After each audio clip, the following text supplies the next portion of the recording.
Hello guys, today in this video I'm going to show you how to make icons bigger or smaller on Windows 10 PC or laptop. So guys, if you want to make icons bigger or smaller on Windows 10 PC or laptop, so very easy. Firstly, right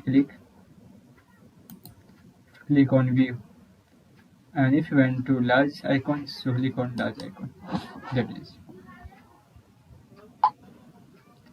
And guys, if you want smaller icons, so right click on view and click on small icons. And if you went to medium icon, so right click on view and click on medium icons. That is. So guys, this is very simple and easy method if you want to make icons bigger or smaller on Windows 10 PC or laptop. Thank you for watching this video. Please subscribe my channel for latest update.